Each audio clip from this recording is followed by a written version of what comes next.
All right, this meeting is being live streamed. So we are live on YouTube at the moment. Hello, everybody. Karen here from ATP Media.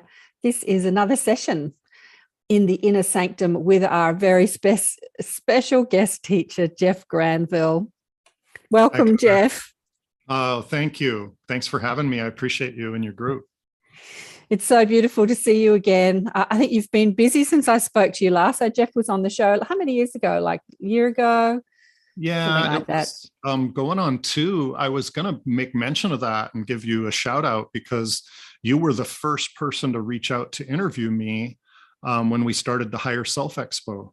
Oh, okay. And that's what started kind of all the wheels in motion and ended up with me with my own podcast and away we went. So thank you for the inspiration. You've got your own podcast now. I didn't know that. Yeah. Great. Yeah, what are you talking about? What are you doing on your podcast? The name of the podcast is The Physiology of Our Divinity. Oh. And I teach the workshop of Biohacking, the Physiology of Our Divinity, how to create a state of receivership for divinity to enter our life on a moment-to-moment basis. And so I do the podcast is a live Zoom that I post on Facebook every week at 11 a.m. Pacific. And I have a live guest every Friday. And then I post the recording when Zoom makes it available. And I'm getting ready to do what you're doing, is switching everything over to just live. Everything goes immediately to YouTube because it's a live show, unedited, just like what you're talking about. Okay, so you do that on your YouTube channel?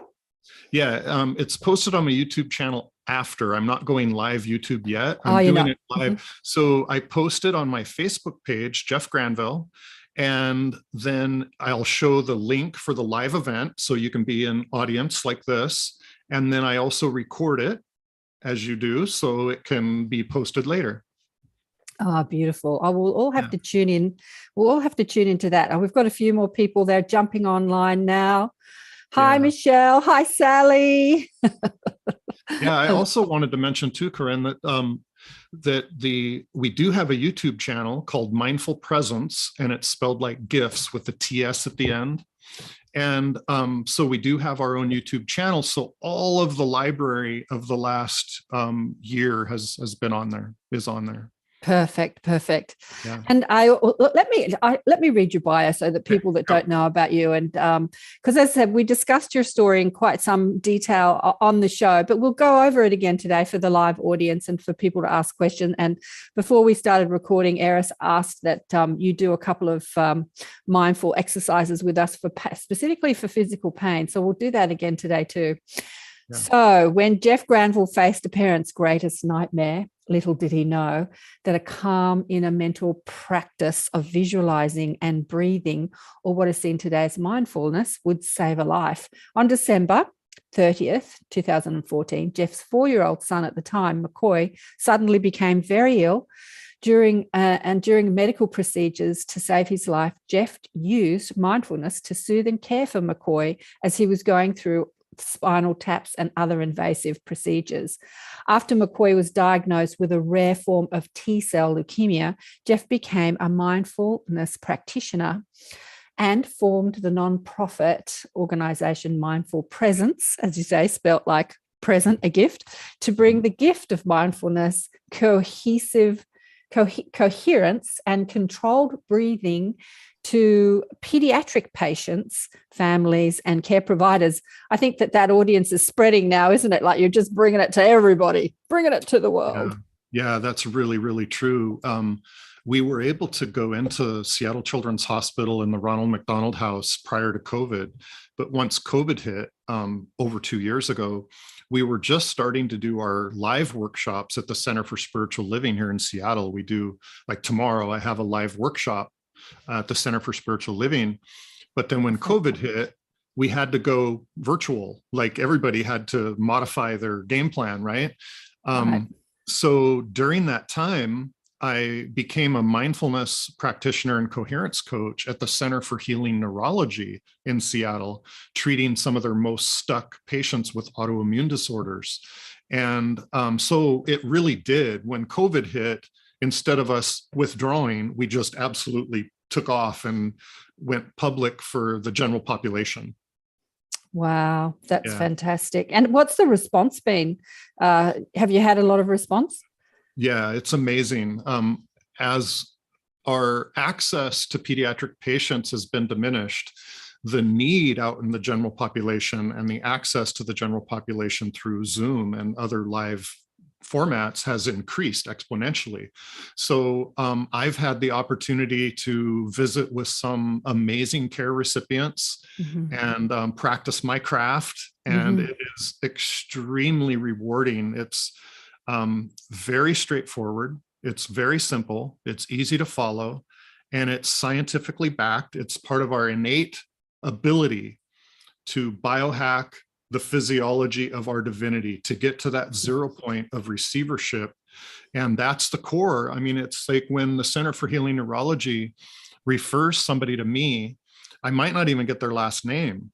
Even though I have access to all the client files, the medications they're on, I have access, I'm an actual practitioner in their practice, I don't look at them until maybe later on. I want to hear the story first from the person so they feel, you know, if you read notes in a file and you meet somebody, you're going to have a predisposition towards what you think you can do. Right. And that is the very wrong approach to meet somebody in their illness. Right. You want to really hear them. And I've had many of them, if not all of them, say it's the first time they've felt, which is one of our most innate needs, requirements to be a human.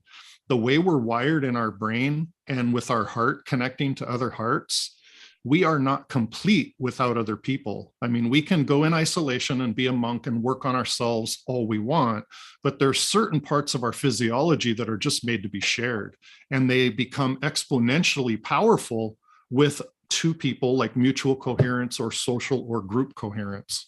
So it's extremely important to have that sense of being heard, feeling seen, and feeling felt.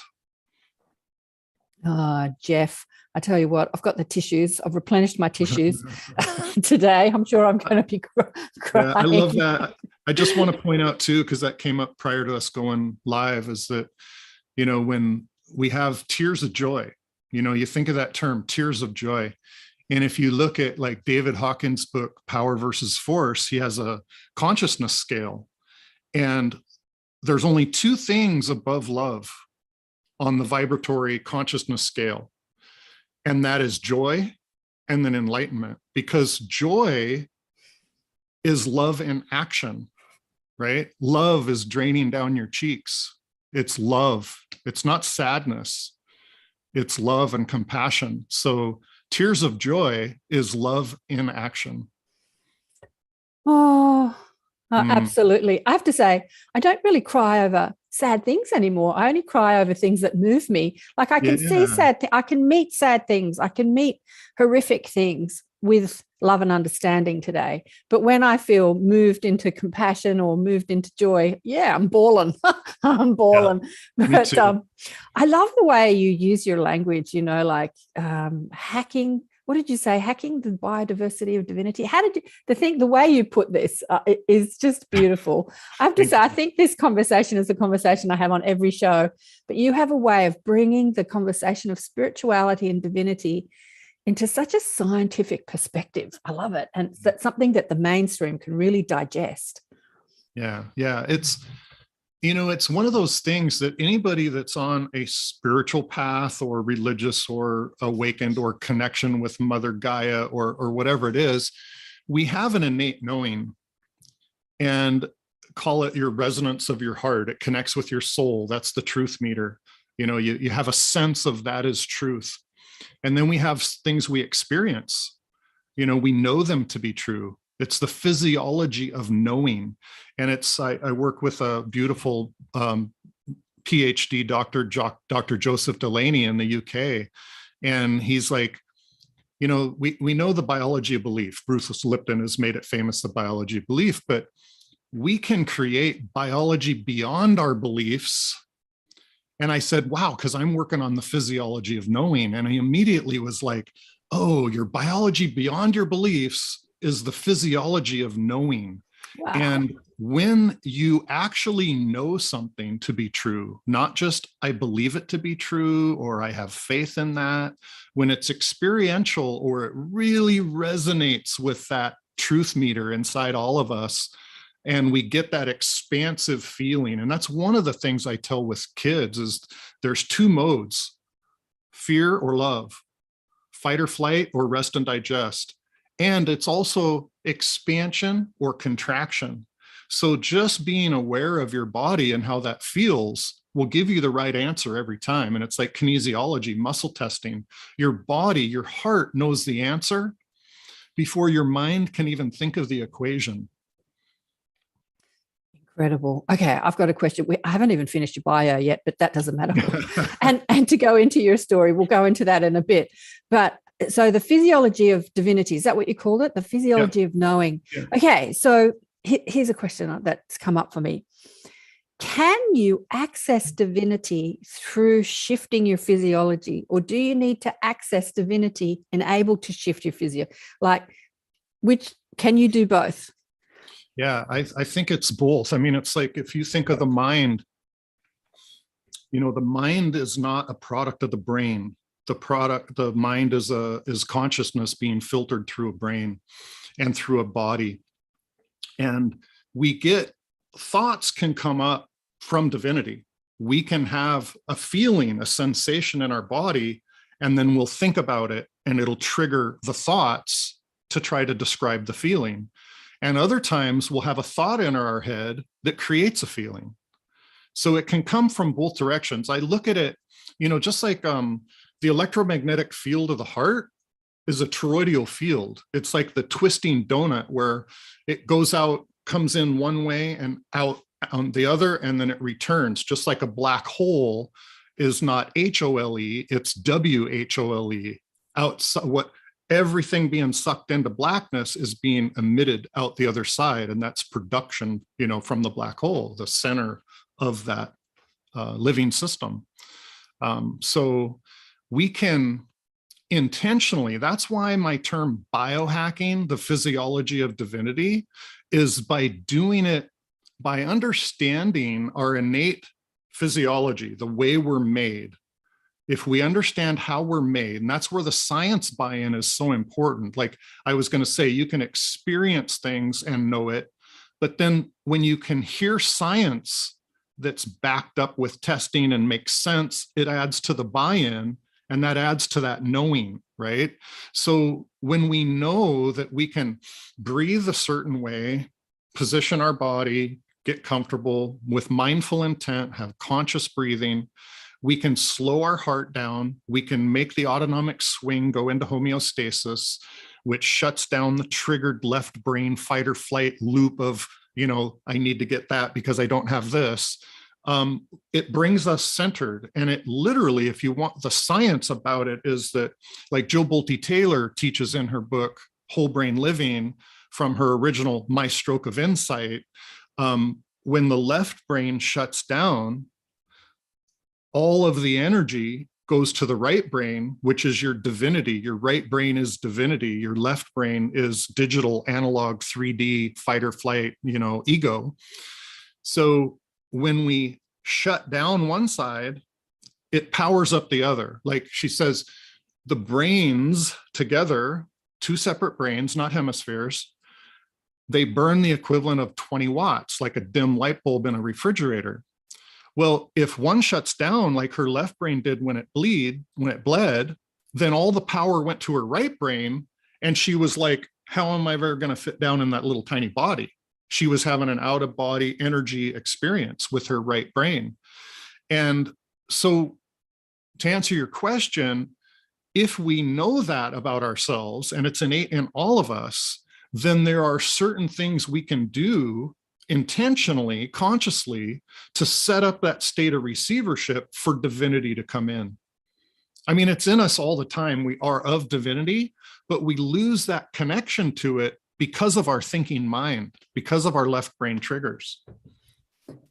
Absolutely. Absolutely. You know, I guess that I'm thinking what you're doing is you're using the physiology. Okay, so let's get present to the physiology. Breath. So breathing is the physiology.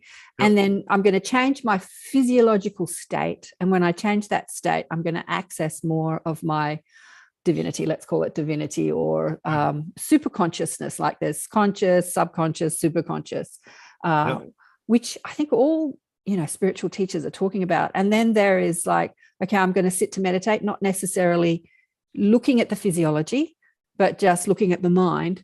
And I'm going to focus the mind or try and quieten the mind. Again, accessing that super consciousness perspective. Like there's so many perspectives we can look at this. Years ago, I did a healing course and we looked at brain waves, the brain wave of conscious thinking, memory, and then meditation. And the theta brain wave is that brain wave. You know all this, like the brain wave of REM sleep, rapid eye movement. I've had a couple of healers on the show that when they're in that, their eyes flicker like crazy and people think they look crazy because their eyes are flickering. But it's just like your physiology naturally shifts, like the eyes and the breath, when you access a certain state. I remember when I was learning all this stuff, we were being taught to breathe in a certain way. And I found trying to force the hara breath, the hara breath where you start to breathe really like it sounds like snoring, basically. You sound like you're snoring. And yet I found that when I was working on people energetically and I would just drop into that state, that breath would start happening spontaneously. I didn't have to make it happen. It just happened. Right. So, but we can sort of come of it from a couple of different angles, can't we? Absolutely. And if you look at different cultures throughout history, they have different modalities to get to that 0 point, and they call it something different. Japanese call it mushin. Ancient Hawaiians call it ho'oponopono, getting to that 0 point. And there's different modalities, and just like everything, and it's so important for us on the show and anybody we work with or play with, is that language is one of the most limiting features of human existence. The minute we try to define with a human word what we're experiencing in divinity, we limit it. And anytime one word doesn't resonate with somebody, but it resonates with somebody else, then that causes a dissonance between two humans. I mean, look at the history of Earth. I mean, more deaths are caused by religious wars than everything else combined. We can agree on 99% of what we're worshiping, but we can kill each other over the 1% we disagree on. So a little bit of dissonance goes a long ways, So if we remove that, if we forgive that, if we look at everybody in humanity as like, I'm having an experience and I'm using my words to the best of my ability to express what it is I've experienced, then maybe we won't be so picky about the words that are chosen to do it, because it's universal. If somebody wants to call it God or the universe or, whatever, quantum physics, or if I enter a room with a patient and family and they're atheists, I can start from the mud puddle if they want. I can, if we want to start talking about that, we can talk about that. I don't need the labels in order to do what we do. It's just innate to all of us. But the physiology, we can create a state of receivership. It's a state of being where we are literally open energetically and open physiologically, because it's like literally a radio that we're tuning into a frequency and we're amplifying it. Like the brain is the dial of what station to go to, and the heart is the volume and amplification of the signal, the power that goes out. Like Joe Dispenza says, a thought is electric, but a feeling is electromagnetic. So if you visualize a future you want and feel it with gratitude, it'll draw that to you. It'll draw the two of you together. And that's the secret behind the law of attraction and everything that came out of that way of belief. Joe Dispenza says, a thought is electric and a feeling is electromagnetic. Yeah, because you measure your heart frequency with an electroencephalogram. It measures electrical frequency. But you measure the heart with a magnetoencephalogram, which is electromagnetic, and it can actually be read from across the room. Just like the EEG stickers go on your head, they're not probes going into your brain. They're picking up the frequency on the outside of your skull. Mm-hmm. So the magnetoencephalogram can measure the heart frequency from like 8 feet away. It goes on forever like a radio signal, but we only have the means to measure it from 8 feet away. Right. Yeah, I would tweak that a bit. Bless Joe Dispenza. He's amazing, doing incredible work in the world. But I reckon that the emotion or the feeling is the evidence of the magnetic field. Like that's how we are interpreting that magnetism, that electromagnetic field. We're feeling it as emotion or feeling. My feelings, when I say feeling, as opposed to feeling touch, like my feelings. Yeah, it's the way we're interpreting it. We're feeling the magnetic energy of the thought. Yeah, the electromagnetic energy of the thought. Yeah, right. Anyway, but you're right. Words are a very poor thing to try and describe this. But what I love about what you're doing, Jeff, is that you are using words that are bringing this spiritual wisdom. A lot of the stuff that we talk about, like I'm talking about on the show, about the consciousness of ETs and what they can do. Like, it's incredible what they can do. Yep. Beam me up, Scotty, walk through walls, like the physics, and you're bringing the sort of physics of spirituality to a mainstream audience, and in order for them to access divinity, really, them to access their own divinity. And when we do access that divinity, we get that, I call it my mob. You get that download from your spirit guides who live in that frequency, who have, that instead of the mental thought that's based in programming, subconscious programming, collective programming, which is based predominantly in fear, then we get to access divinity, which is based in love, like you say, and we just have much clearer, more enlightened thoughts, and we can act on that, both personally and collectively. And it's like I said, all cultures had a way to get to that physiology. Exactly. Yeah. And my exposure, it's like the gift that I downloaded in the moment of need for my son was the gift I needed to be the dad he needed me to be, and for him to have the courage and strength to do what he needed to do. So that download is what I pass on. That gift is what I pass on to other people. And I think that's the intention, is to get in that state of divinity, of surrender.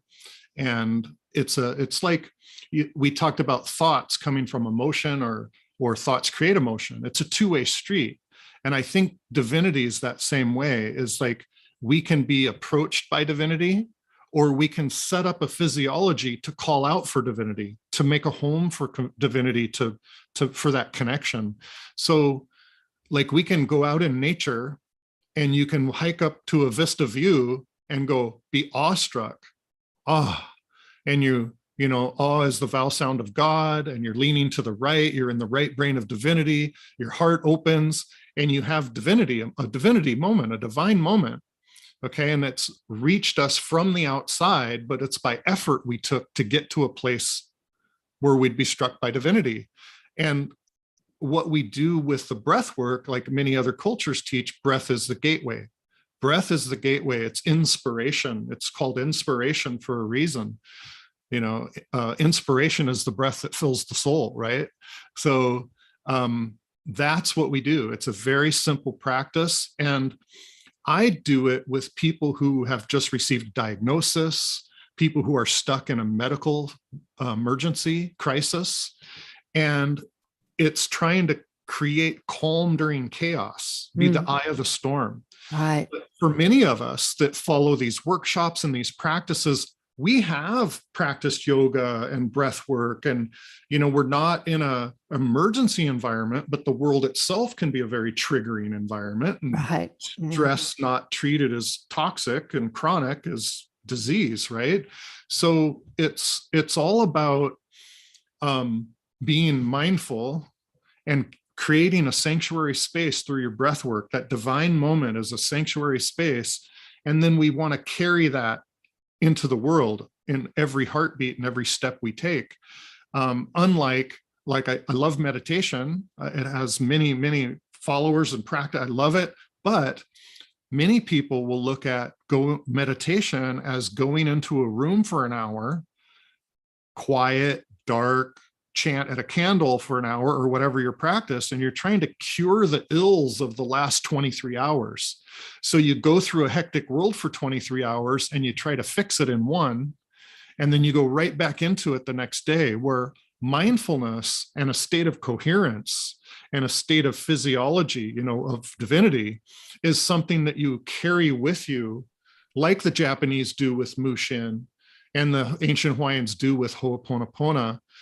Everything they encounter is compared to zero, right? So they know if it's a human winding, a human experience, or an experience of divinity. Yes, absolutely. I was having a conversation on the show last with the gorgeous Larissa Stowe, who started a kirtan, like a rock and roll kirtan band called Shakti Tribe that has gone quite viral. And I asked her why she chose that genre instead of like other devotional ways, to bring a devotional message through music. And she said September 11. And what we started talking about is like when there is crisis, it hones our focus as to how we serve this world. Like, because there are so many people out there going, who am I? How can I serve this world? How can I make a difference? And, they're asking me, they're asking other teachers, they're asking. And I'm like, life's going to show you. Sooner or later, life will show you in the form of a dramatic moment, much like you experienced with Makoy, that, like you said, in that moment, you kind of found, who you are and what you're doing in this world. But do you want to go over what did happen with Makoy for people that don't know? Oh, yeah.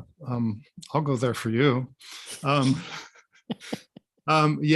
Makoy was 4 years old. It was December 30th, and his birthday, he would be turning 5 in February. So he was almost 5. And he had what the doctors thought was a local virus, and his face was swollen. But they said it was too far for antibiotics. So after Christmas, I loaded him in the car and went to my mom's house here in Western Washington and north of Seattle in Anacortes, and laid him down in the middle of the night, and he struggled for his breath. He was having a really hard time laying on his back, and the only way that I could calm him was laying on his side. And I took him to the local doctor, and they did chest x-rays and thought he had double pneumonia. And then the radiologist looked at the films routinely later that night and the doctor called and said, it's not double pneumonia. Your son has a chest mass. He's 4.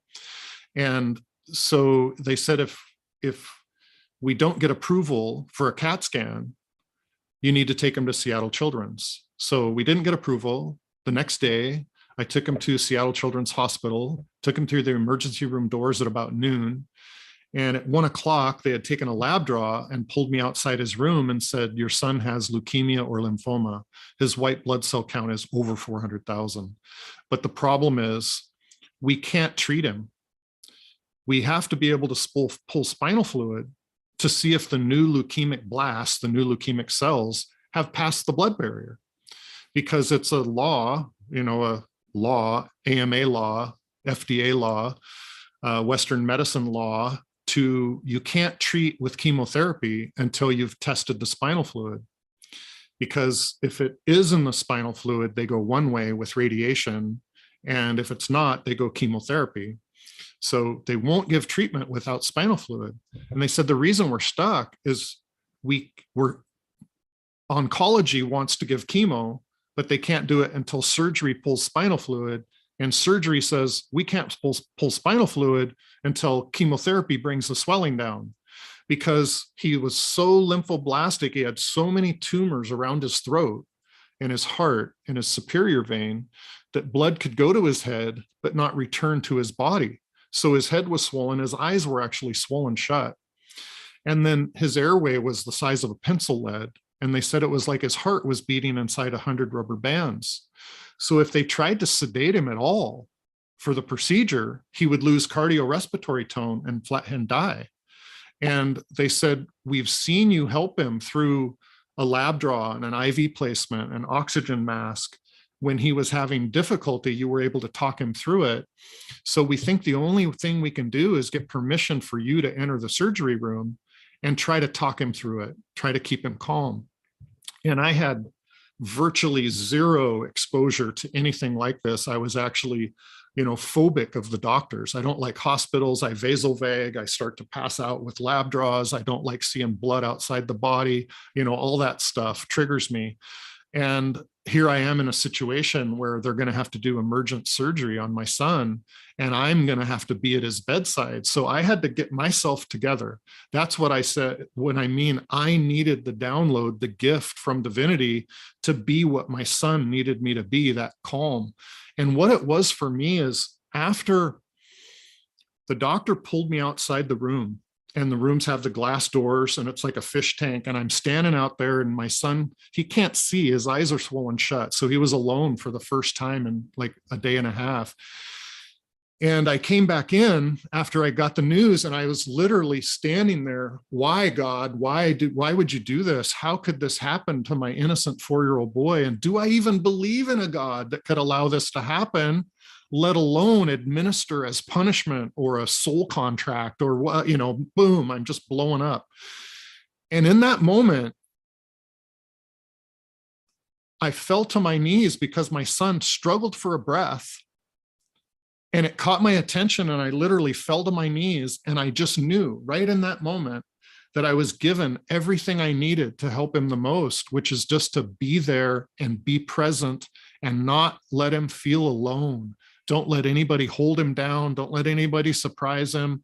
Just be his guardian, his advocate, and be there. And so that's what I did. I was able to go into the surgery room, get into his ear, because he couldn't open his eyes. It's like an alien autopsy to a 4-year-old, right? And so what I did is I had read Shaki Gawain's book, Creative Visualization. I'd read Celestine Prophecy and Jonathan Livingston Seagull. I mean, that's like 3 books that I read that kind of gave me any kind of, and I had a spiritual upbringing. I knew I was taken to Catholic church, and I knew what I didn't want to worship, so I was open to this sort of energy.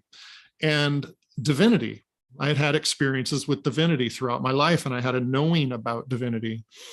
And I just started to get in his ear and talk him down our ski slope where we had skied the last 2 years when he was 2 and 3. And we floated the river on inner tubes in front of our house in Eastern Washington when he was 2 and 3. So I just started slowly describing each of those events and how they were scary but fun, and he needed to trust me then, and he needs to trust me now. And I just described every flicker of light off the water and off the snow, and the feeling of the powder snow coming up under your chin, and really took him there. And they were able to first put a PICC line in his arm to his heart, and then in the next procedure they were able to do a lumbar puncture without sedation. And they got 3 vials of spinal fluid, and he didn't even bat an eye. He was into what I later found out was a theta brainwave, mind out of body, physiological state of receivership, and nothing hurt. He had no pain. He had no physical experience to that at all. And so I immediately started researching that. And that's what led me down this rabbit hole. And I've learned, like I say, I've read a bunch of books about it afterwards. But during this, I was in bed with him in the hospital in one arm and my smartphone in the other. And I'm searching, Eye of the Storm. We were like the Eye of the Storm, and it took me to Nassim Haramein. And, it just kind of led me one thing to another. But later on, when I developed the nonprofit, after he got through all of the dozen different life, threatening events, I read all of the books that I refer to because I wanted to give scientific language to miracles that we were experiencing, because I couldn't ask the doctors and the anesthesiologists to give me some space to perform some woohoo miracle. I had to say, I'm creating a physiological state for my son of receivership for your treatment. And that worked. So I was able to do that over and over and over again until we developed the program that, like, our controlled breathing is what he used in his final big operation 4 years ago was a kidney transplant that he had without an epidural and out without any pain meds at all. And he was up out of bed the next day. He was released in 9 days. He was eating, because when you're on opiates, which is the law, you have to go from an epidural to an opiate to prove you can manage the pain. It stops you from eating, drinking, pooping, peeing. It disengages you from your consciousness, from your body. So you just don't care. It doesn't kill pain. You just don't care. But it prevents you. It's like they said, your modalities got your son out of the hospital in 9 days, but we have grown teenage young men that are stuck in the hospital for a month or two because they can't reduce the pain. They can't get up and walk. They can't eat and drink and do the things they need to check off the list. So like I said, when I work with somebody from the Center for Healing Neurology, I don't need to know the diagnosis or the prognosis. I use the same core innate truths about our physiology and connecting to divinity to help every single person, because we're all built the same. It's innate to all of us. And we can approach that divinity in everyday life when we're going to do an interview or meet somebody new. It doesn't have to be a time of crisis. And it's especially powerful when we do practice it every day. And we it's like neuroplasticity. The more we do it, like if you say a mantra, a 20-word mantra every day, pretty soon you just have to use the first word or just the first letter, and it'll remind you of the whole mantra. Well, that's that neuroplasticity, that feeling of my body, and I'm used to it. And then the more you do it, the less it takes to trigger that state of physiology. You get better and better and better at it in between. Right. So that's really the key. And the universal truth that I was given, and what I try to give back. Yeah, absolutely. Oh, so much to say. The physiology of miracles. As you were speaking about Makoy and saying in that place he felt no pain, a few thoughts came to mind. One of them was Jesus on the cross, like you can string me up, you can nail me to your cross. Like he was able to practice that state of physiology or state, mental state, physiological state, divine state, to be, as Paul Selleck's guides say, in the upper room while we're having that human experience, like living in when you're in the upper room, Paul's guides say, which is another way of saying in that present moment awareness, mindful presence, many, divine channeling, theta brainwave, many things. There is no fear and there is no pain. There's no fear and there's no pain. And so can we live our life in the upper room? We can drop out. We can experience the pain. We can roll around in the suffering for a while. Then we can come back into that upper room. Yeah. I think the key, which is your point, is really, really important, because so many people, when they've been stuck in the material world in fight or flight, and they start practicing, they want to go completely to spirit and just give up the body, and material things don't matter, and all that's true. And you get to a state of energy, an energy being and connected, but we are still a body. We're still an instrument. We have a pineal gland for a reason. An energetic body doesn't need a pineal gland to have a divine experience, but a human body does. And like Jill Bolte Taylor in our interview, she talks about whole brain living, where you incorporate everything.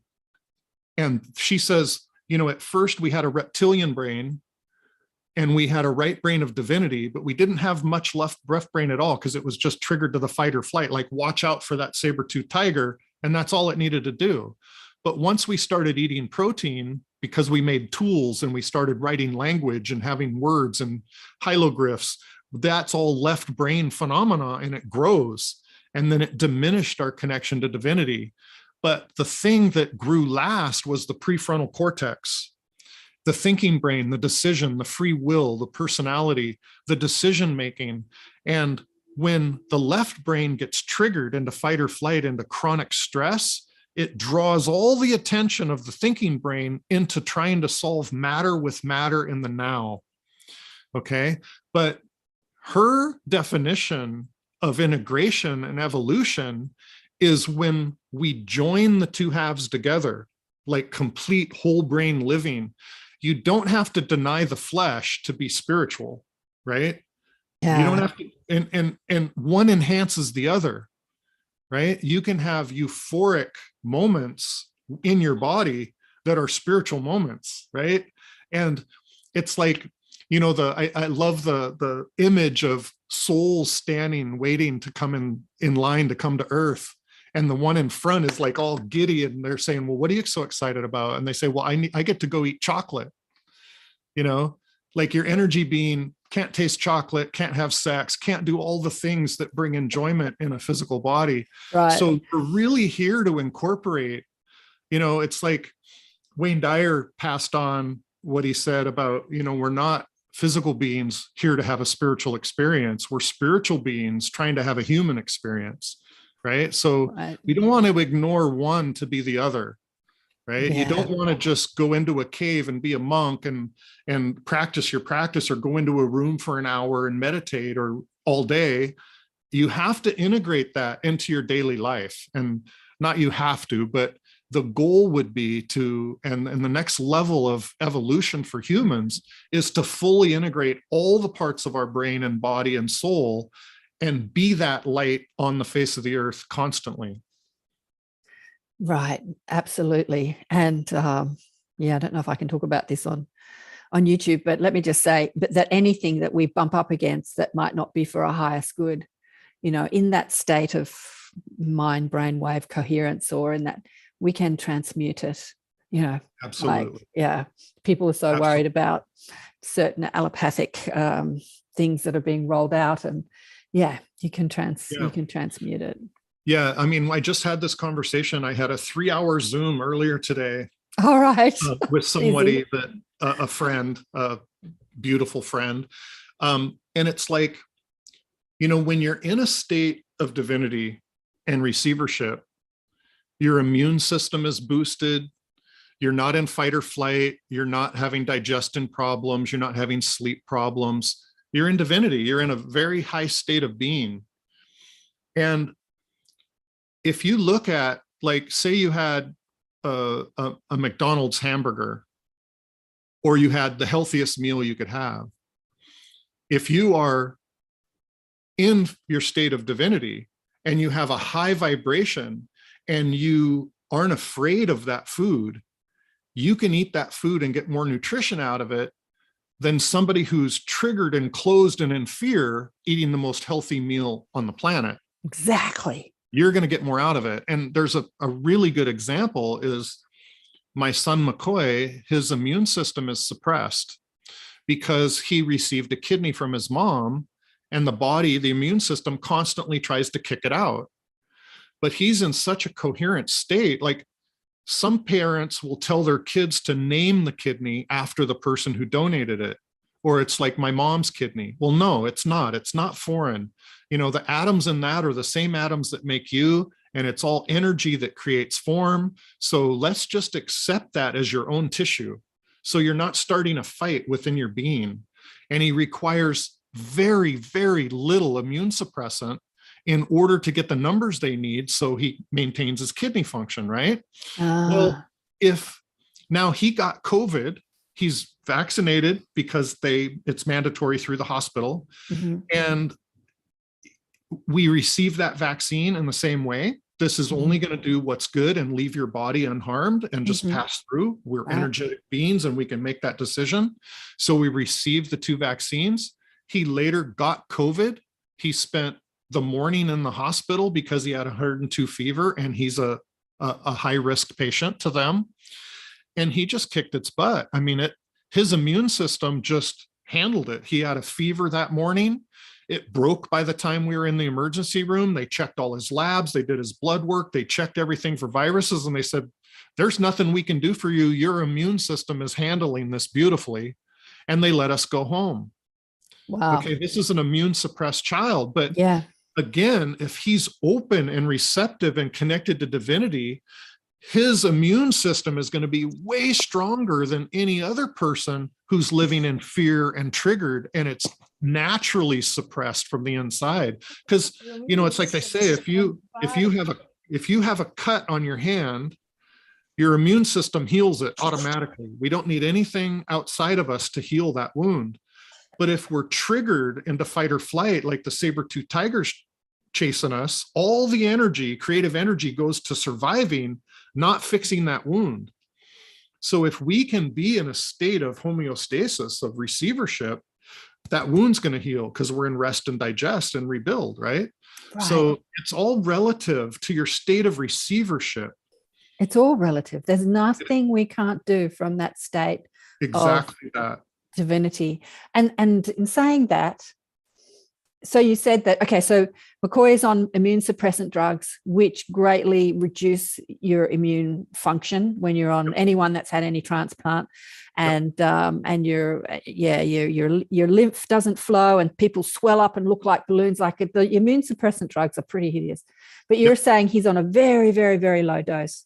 Yeah. Can we, when we take on another organ from another person or anything into the body, really, and the immune function is saying, this is not of my body, attack it, you know, so the immune system's attacking it because they see it as a foreign body. And so that you're on immune suppressant drugs to stop the immune system from attacking the foreign object.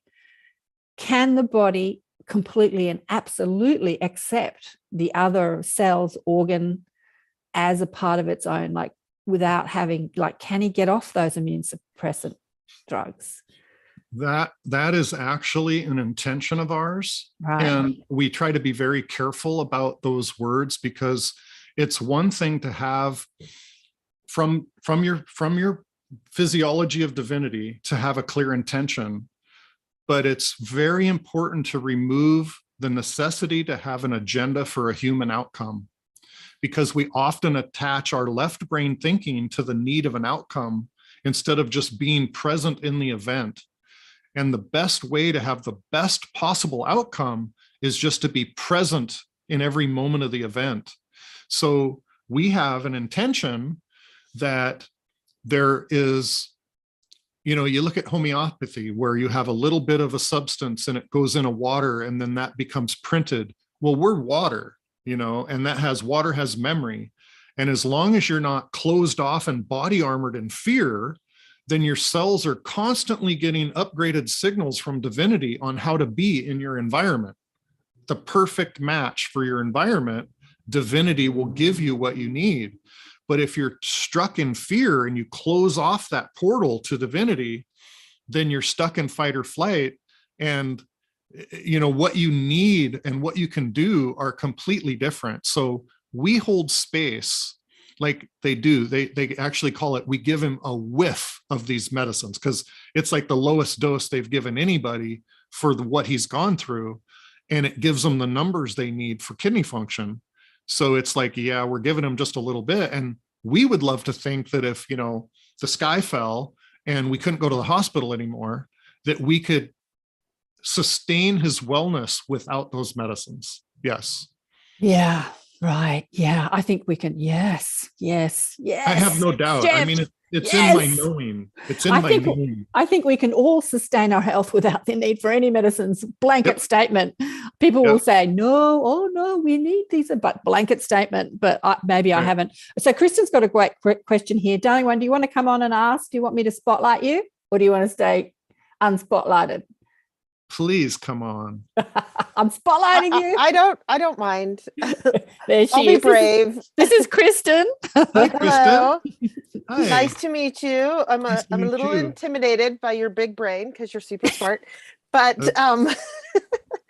I'll squish down. No, you're wonderful. And I just want to initially thank you for sharing again with all of us that compelling story of you coming to these realizations. That's from the heart, I can tell. So you were bringing up things about the different sides of the brain that were making me question things I've heard in some of my esoteric circles, if you will. And that is, you know, because what I'm getting from you is we are to be able to use both left and right brain at the same time. so that they're exercised to the same level so that we can create these more divine experiences. So is there an actual divider between the two sides of the brain, or are they just separate? Yeah, no, that's a great question, Kristen. And it's, the reality of our anatomy is that they've always called it two hemispheres because they're connected in the middle by a bundle of neurons called the corpus callosum. And they communicate between the right and left brains. And it's described, and it's actual. It's not just, a theological, metaphysical, it's an actual, literal, that the corpus callosum acts as a bridge to connect the two together, but it also acts as a veil. It's a divider between, like if you came into this world with no veil, you'd be clairvoyant, you'd have access to divinity all the time. Your soul journey would be known to you. There would be no mystery. There would be no human experience to be had by a spiritual being if there was no veil to our corpus callosum. So everything we do, and here's another important point, and this is another Jill Bolte Taylor fact, that the majority of the nerve, the bundle that goes through the corpus callosum to the right and left brain, the majority of those connections are inhibitory, which means function of the left brain inhibits the function of the right brain. So we have an automatic connection to divinity, but our left brain inhibits that function. That's the veil. Okay. When we open up our left brain to divinity, it creates the bridge. There's a bigger bridge and the veil diminishes. It's like a tipping scale. The more you come on these shows and the more you read, the more you open up your living system to new information, you're increasing that bundle, that neural bundle in the corpus callosum to make a bigger bridge. You're creating bigger awareness about your divinity. And then the veil diminishes. So what's really important to understand is that we have, regardless of how we came into this world, how much bridge, how much veil, how much connection to divinity, regardless of our social and environmental setting that we were born into, regardless of the soul journey that we had contracted before we came or whatever's playing out ancestral, we have the ability to advance that learning, to advance that connection by raising our awareness and reducing that veil. And most of the body functions are inhibitory. I mean, our standing heart rate would be 150, 60 beats a minute because it's the pedal, the gas pedal down all the time. And any practice we have of the parasympathetic, of relaxing, is just the brake slowing that down to 70 or 80 beats a minute. And the reason it does that is because it's like a rubber band being pulled back. If you let go of the parasympathetic, it'll snap that sympathetic back up to 150 beats a minute to respond to crisis. So instead of, it's like, oh, we have to activate the parasympathetic and build something there before it'll, rev up the sympathetic response, the sympathetic is always on. So it's like our right brain is always on to divinity, but the veil is created by the windings of the left brain of two-dimensional, three-dimensional world, fighting fire with your hands and, dealing matter with matter. So being triggered into fight or flight or chronic stress puts you in left brain and blocks your veil. It blocks the bridge to your divinity. So it's inhibitory. It's an inhibitor. And it's actually like in the study of consciousness by David Hawkins in Power versus Force, he even says that plant medicine does not make you high. Plant medicine removes the inhibitory factors that are inhibiting you from having lucid experience 24/7. Yes. Like Jill Bolte Taylor's brain bleed inhibited the function of the left brain, so the right brain flourished. Right. Yeah. The inhibiting factors of her left brain were diminished, so her right brain just took off. So this isn't like I said, like theology, metaphoric theology. This is literally the way we're built and how we function. And we can then utilize that knowledge to access our divinity at all times. So then, as we evolve, or as we, like the term you're using, biohack this, are we going to get rid of the inhibitors? Is the corpus callosum, I'm trying to learn the word, is that going to get bigger and there'll be less inhibitors? Will that create more? I mean, I just think that we are, as a human race, evolving always, and still, and maybe we're on a faster track to continue to open up the divine channels. Yeah, you're exactly right on. Yeah. You are. Beautiful question, and you're exactly right on. Because are they just going to fuse, or you know what I'm saying? I'm curious. When you think of when you look at neuroplasticity, like when a baby sees the rattle, wants the rattle, but can't reach up and grab it because there's no synaptic connections between the part that drives the hand and the part that's connected to the desire in the eyes. But as soon as there's a synaptic connection, then that baby can grab the rattle. And like riding a bike, every time you do it, instead of a path, like I tell kids, when you do something for the first time, it's like walking through tall grass. You can turn around and kind of see where you went through. But if you go back and forth, pretty soon there's a really clear path there. Well, that's what happens anytime you play the piano. Then you make a synaptic connection, and then your brain will actually work on it. Like, this is another fact about our physiology, is that if you go snow skiing for the first time and then 2 weeks later go again, you're going to be better at it 2 weeks later, because your brain, your autonomic consciousness said that was scary. We're going to need to survive this again. So it plays it out over and over and over again subconsciously. And your body doesn't know the difference. The brain does not know the difference between a story and a real event. So when you dream something, that's why we can have, all kinds of lucid dreams, or, whatever physical response from a dream, is that your brain doesn't know the difference between a story and a real event. So when you practice this biohacking, you're making neurological connections, which is increasing the bridge. It's making a bigger bridge. So you have a greater connection. And anytime you grow the bridge, you reduce the veil. So then when you think about biohacking your way to divinity, you're halfway there already, because you've got the neural connections and you're getting better at it just by your brain working on it in between. Amazing. Thank you. Thank you. Thank you. You're welcome. Thank you for the good questions. Yeah. And I love Diane's question too, because I want to hear the answer to that. Yeah. Diane, do you want to come on? Add you to the spotlight? Okay, sure. Oh, sorry. I think I accidentally muted you. Because there we go. Okay. Hello. Hi. Nice to meet you. This is fascinating. Thank you. I was wondering, the music tones that you can play in your two ears, you have one going in this ear, one going in this ear. They're supposed to sync them. Do those really work? Yeah, they really do. Binaural beats, or I use tuning forks. And I'll take a C in one hand and a D in another, and I'll strike them and put one on each ear. And the brain tries to harmonize. Just like when we echolocate, like hearing is a really, really fine-tuned device for our survival. And we can hear a noise and really point at it like that, right? So I'm sorry, I forgot where I was going. Excuse me. Yeah.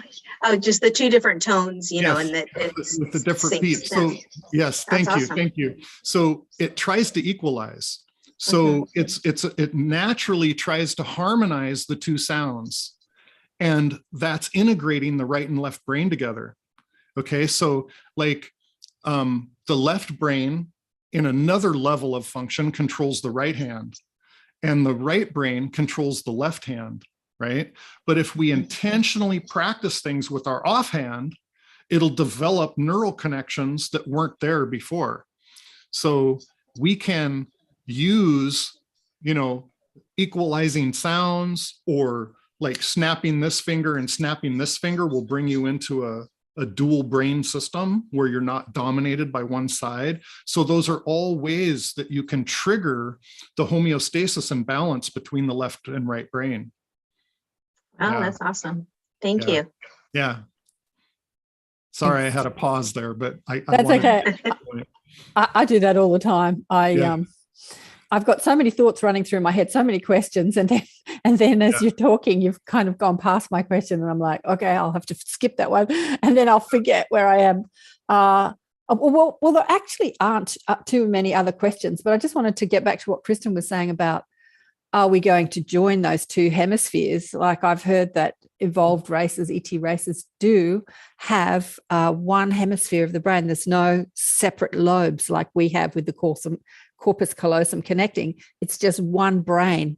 Yeah, so their physiology has already evolved because of their consciousness evolving. So as we evolve our consciousness, we're literally evolving our physiology. Yeah, and I fully believe that. And even having the awareness that can happen, because the way that humans create is through imagination. Imagination is the beginning of creation. Right. So if we're opened up to new ideas and we focus on it as humanity, like when we are, like necessity is the mother of invention, right? When we are in the moment of need and we're stuck on a problem and our heart is in it, every inventor, and I'm a patented inventor, every inventor will tell you, I don't know where that idea came from, or how many songwriters said, I was sitting in the bar and I wrote out this multi-platinum album on a napkin and I don't know where it came from. I mean, genius always says it didn't come from this ego, it came as a download. So when we're in that moment of need and we it's a simultaneous invention is so well documented over the history of man that the reason they have a patent and trademark office is because there's so many simultaneous inventions. It's like before humans could communicate across the oceans, there were farmers inventing the same equipment in different parts of the land that couldn't communicate because humanity has a need and you're in the moment and you receive the download. Well, when you make the connection, like David Hawking said, there isn't a 3D question that can be asked by a human where a quantum solution doesn't already exist. Like there is a quantum energetic solution for every physical problem we have in the world, but we just can't connect the two together. And the way that you connect two things together, if you think of a mediator, a really good mediator will come into a really a tense situation where two different parties are stuck on a disagreement. Okay, what they do is they come in at Mushin, they have an intention but no agenda. They come in and they find commonality between the two. And they get the sides talking and they become the low pressure system that draws them together. It's like everything in the universe works off a differential of energy. Like if you have people, I say this, people think the wind blows. Well, it doesn't just blow, it's the low pressure system draws the air over from the high pressure system. So when you become that low pressure system, when you don't have human windings and you become Mushin, when you become Ho'oponopono, you open yourself up for those downloads. That's how we receive the information. So when we are open, we're going back to the single brain. Okay, I'm going to find my way back. Okay, when we can imagine something, we can evolve to that. We virtually create the physics and the physiology to achieve what we can imagine. And there's nothing that we can't do or change about us or our environment or anything, but we do it as a collective. We do it as a group. Because like Nassim Haramein says, we don't create the universe by ourselves, otherwise we'd never meet each other. There's creation requires me, you, and divinity. Right. And it's an agreement. We're in a Newtonian world of quantum physics, right? Yeah. And at the molecular rate, we all agree to act Newtonian. Yeah. But we're really quantum. We're quantum beings. And quantum biology, the whole study of it didn't even exist till just a few years ago. Yeah, no, scientists were talking about it 100 years ago. And what scratches my head, Jeff, is that how we're just 100 years later, or maybe even more, we're just starting to integrate it into society, because it has been out there and known, you know, like there were scientists talking about quantum anyway. So it's been mostly ignored for the most part. But what I wanted to get to was, now so many thoughts. Now I have to, a few things that you said. You're talking about critical mass. So, you know, the more people start to think the same thought, then it reaches a certain critical mass, and it becomes the belief in the collective. And so this is what we can all do as light workers. We can think about what it is that we want to see in the world. And if more of us think about it, we don't even have to action it, you know, but the more of us think about this as a reality rather than a myth or a miracle, or, you know, a myth or a miracle, like this is reality. The more of us that think about it, then becomes the standard mode of operandi. It becomes collective consciousness, you know. But I wanted to go into your story because there was something that you said that was so poignant, and I introduced you to Scarlett Lewis, and the two of you got on her podcast, right? Have you had any? Have you done any? On mine. I had her on mine. Oh, okay, cool. Yeah. And she started her own podcast as well, right? Didn't she? Did she? Yeah, yeah. Oh, well, she said she did. I don't know if she's still doing it, but anyway, because she's a busy gal. But there's something in your story which was so poignant and similar to many people I've had on the show, and it was in that place of pure distress. And you didn't know what to do. And then all of a sudden, you knew exactly what to do. And so it was, rather than sitting and breathing and meditating in order to access divinity, you're actually in a crisis. Like in that crisis, access divinity happened, which seems sort of counter to what we're talking about, right? But, Kristen's nodding her head, but there was something that Scarlett said about her story when, you know, her son was shot and she had reached her biggest fear. When she realized she had experienced her biggest fear, there was nothing else to fear. And she sort of dropped into this place of, like, I give up, I surrender, I don't know. It was a place of, I can't figure this out. And then she experienced that same, she called it grace, that same drop or into the upper room or drop into divinity, where she accessed this higher consciousness and she knew exactly what to do. And they were your words too. And then I knew exactly what to do. I didn't know what to do. And then I did. Same, I had Dr. Ian, can't remember his last name, escapes me, years ago on the show, whose wife was murdered. And when the body was taken away, he dropped to his knees over the bloodstained carpet where she was murdered in his house. And he said, I don't know what to do. And then in that moment, he had that download where he just went, oh, I know exactly what to do. And similar. So.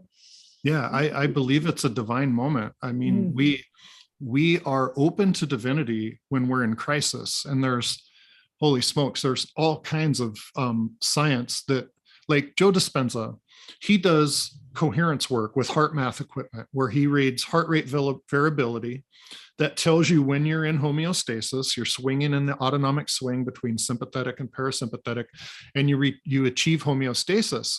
Well, when you're in high coherence, you go from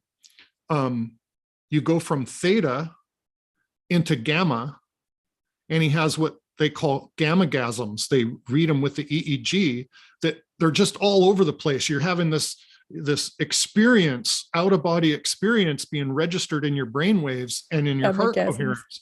Okay, yeah, gamma-gasms. I love it.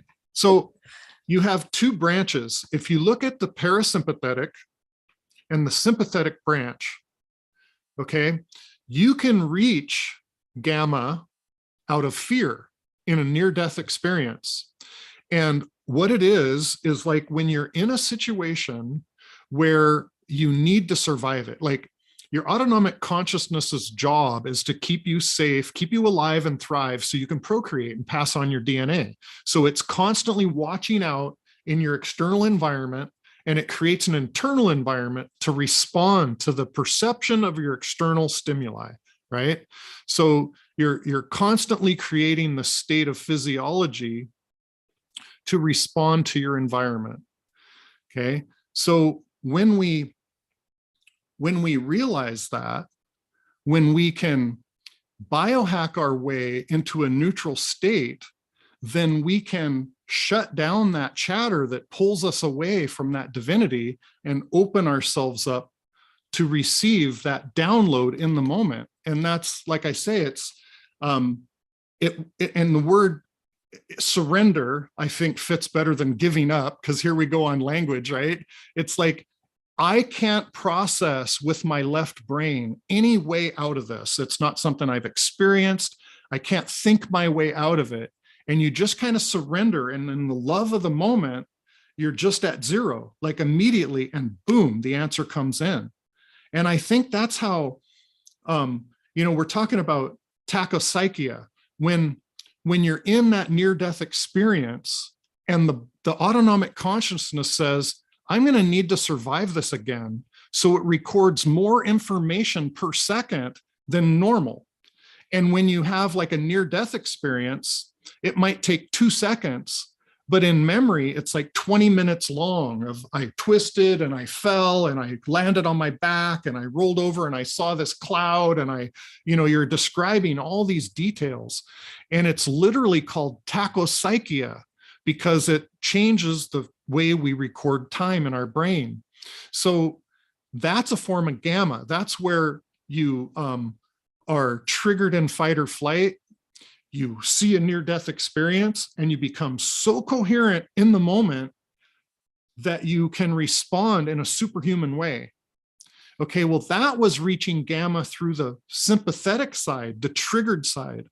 But you can also reach gamma through the parasympathetic by being calm and collective. Then theta is the gateway to gamma, not through beta. High beta is an agitated state of fear. And you can go to gamma from that in a near-death experience. Like if you're so scared, you bounce out of high beta and into gamma, you're going to have tachypsychia where everything slows down and you're like the eye of the storm and everything's kind of in slow motion, where like Michael Jordan or any good sports guy gets in the zone where everybody's in slow motion and they're passing between the legs. That's tachypsychia. Okay. So on the other side of that, when we're using our breath to biohack into our physiology, into divinity, we get into a drop from beta, awake, into theta, where you're more internal than external. And then you go from alpha down to theta, and theta then brings you to gamma.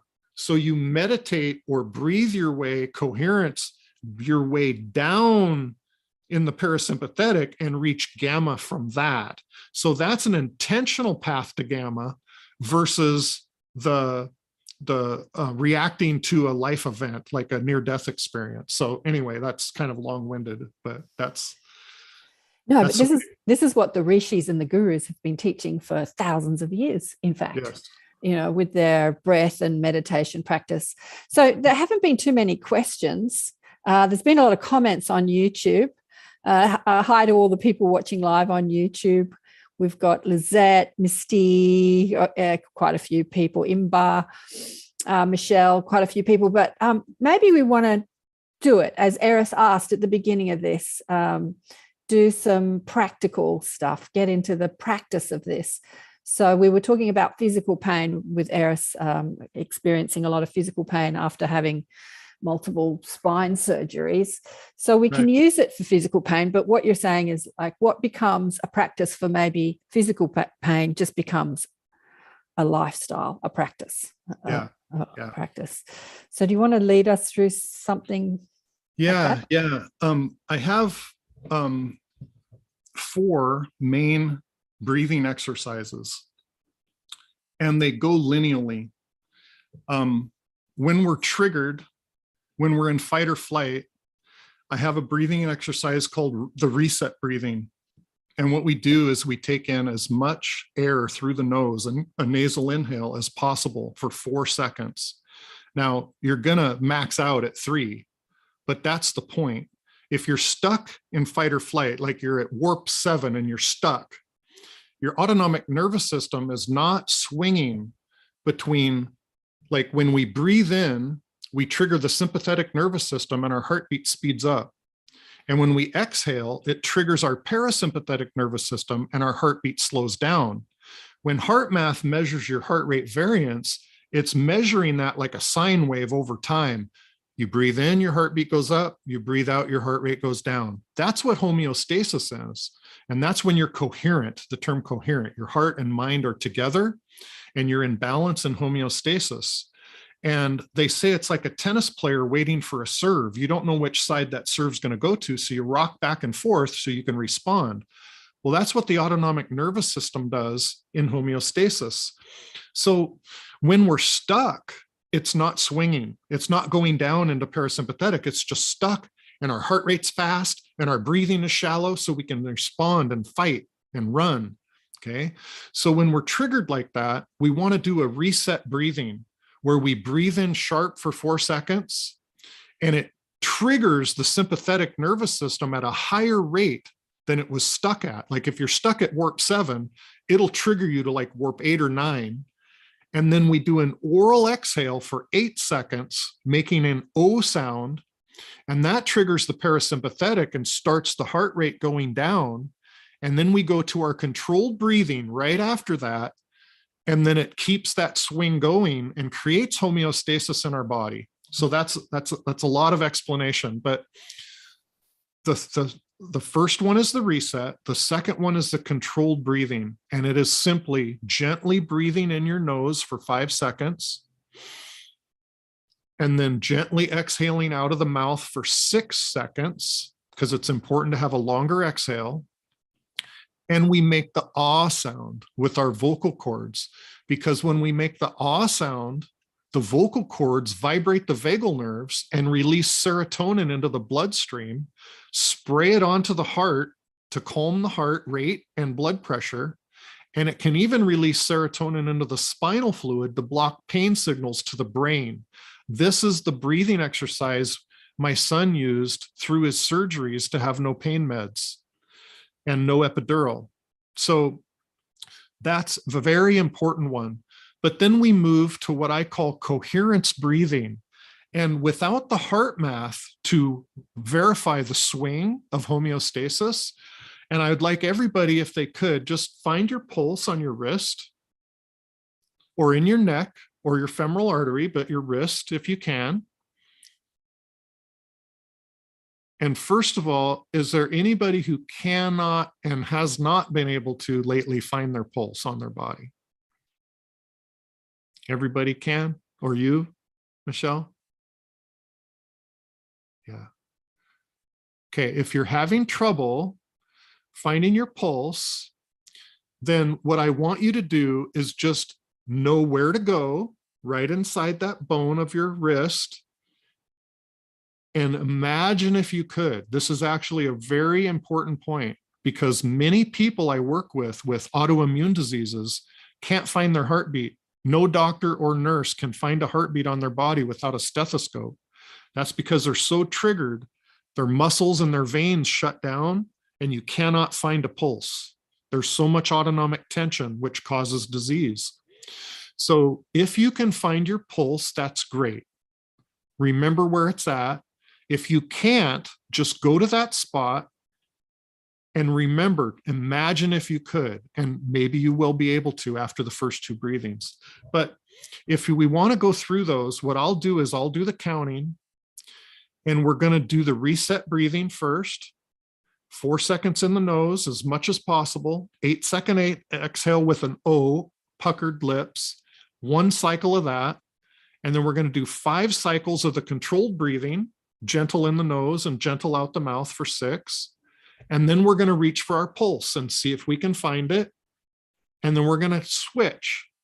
We were counting seconds of breathing. Now we're going to count heartbeats.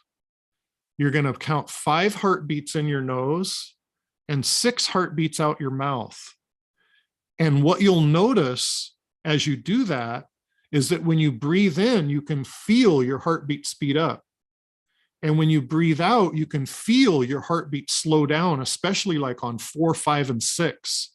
And what you're doing is you're making biophysical communication between your hand, your brain, and your heart. And that creates neuroplasticity. And I actually use this with heart transplant patients, kids and adults that have had their vagal nerve severed for the heart transplant and they can't hook it back on. So they lose the hardwiring of how they feel. And this biophysical is a workaround so they can feel and create homeostasis in their body, even without their vagal nerves connected. It's called reinnervation. And we're actually growing vagal nerves back onto the heart. Wow. Yeah, it's amazing. So I know that's a lot of description, but I'll talk you through it. So don't think you have to memorize it. And I do have these on slides. If anybody wants them, I can forward these to you with the scientific backing if you want it. But if you just kind of get comfortable, get your feet down, wiggle your butt into your chair and find your space, wiggle your spine in space and get comfortable. You can do this sitting up, laying down, doesn't matter. Okay, so we're going to all together, we're going to take a sharp nasal inhale for 4 seconds and then an 8-second oral exhale. Okay, ready? Go. 2, 3, 4. Oral exhale. 2, 3, 4, 5, 6, 7, 8. Okay, gentle in the nose. 2, 3, 4, 5. Oral exhale. 2, 3, 4, 5, 6. Gentle in the nose. 3, 4, 5. Oral exhale. 2, 3, 4, 5, 6. Gentle in the nose. 3, 4, 5. Oral exhale. 2, 3, 4, 5, 6. Gentle in the nose. 4, 5. Oral exhale. 2,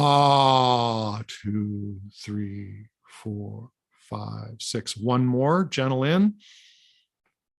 3, 4, 5. Oral exhale. 2, 3, 4, 5, 6. Now keep breathing, but find your pulse. And we're all going to have a different heartbeat, so you have to count on your own, but just keep your breathing going in and out as you find your pulse. And then when you find it, breathe in your nose for 5 heartbeats and exhale out of your mouth silently for 6 heartbeats. And just notice that swing.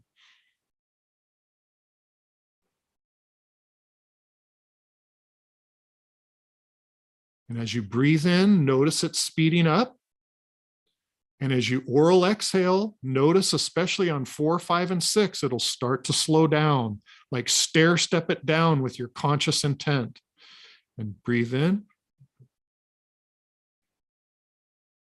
5 heartbeats in and 6 heartbeats out. Just find your rhythm.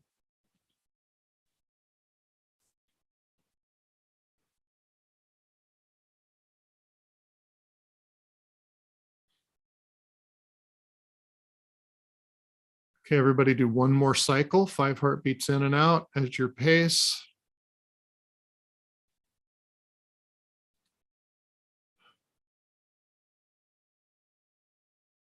Okay, and everybody kind of shake yourself back into space here, find your spot. Okay, was anybody able to feel their heartbeat? Did anybody notice it speeding up and slowing down? Yes, good. Okay, that is biophysical feedback. Without the HeartMath $400 equipment, you just connected to biophysical feedback of creating homeostasis in your body with your conscious intent and breathing. So everybody that I work with, I'll put them on the HeartMath machine. I'll just do a standing conversation and show them where they're triggered. And in one try, they can become homeostasis just through this breathing. And then the more you do it, like I tell people, if you're willing to invest a half hour a day into your wellness, because most people spend their entire life managing their illnesses. So if you can peel consciousness away from your illness and put it 30 minutes a day towards your wellness, Spend 3 minutes a day doing those exercises, 3 minutes a time, 10 times a day. Because if you can create sanctuary space in the morning and then throughout the day, little times, pretty soon that sanctuary space will grow longer and the gaps of stress in between will narrow. And it's called flipping the ratio of awareness. So instead of being triggered all day with moments of clarity, you'll have clarity all day with maybe only moments of triggering. You're switching that ratio of awareness. So that is 3 exercises out of the 4 that get you into verifiable biofeedback of homeostasis and sanctuary space. Say that again. Say that again. Stress all day with moments of awareness. Say that again. You're going to have. It's the ratio of awareness. When we're triggered, we will be in anxiety all day with maybe little moments of clarity. Mm-hmm. But the ratio of awareness, when you practice this a little bit at a time, your sanctuary space will grow in number and in time, which reduces the anxiety in between. So at one point, you'll notice the flip where, hey, I've been relaxed all day with only moments of stress.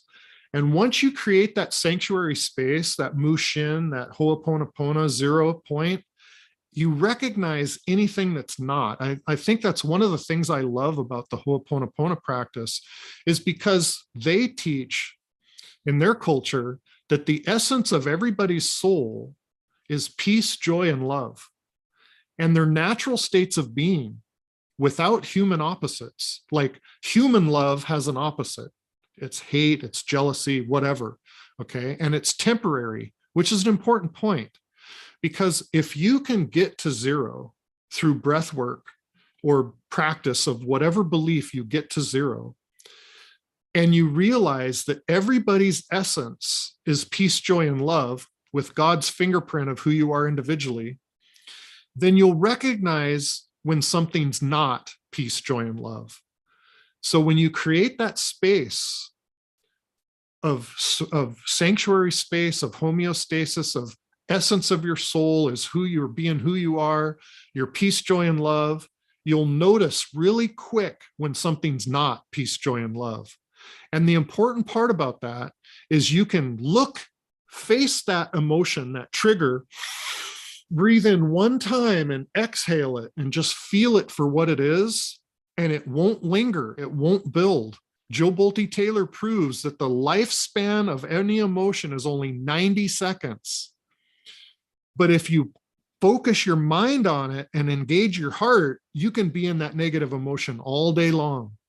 Yeah. So anytime you feel something in your environment that's not peace, joy, or love, you know that if just by facing it and breathing it, it'll be completely out of your system in 90 seconds. Right. That's true with everybody. We all have that capability. Yeah.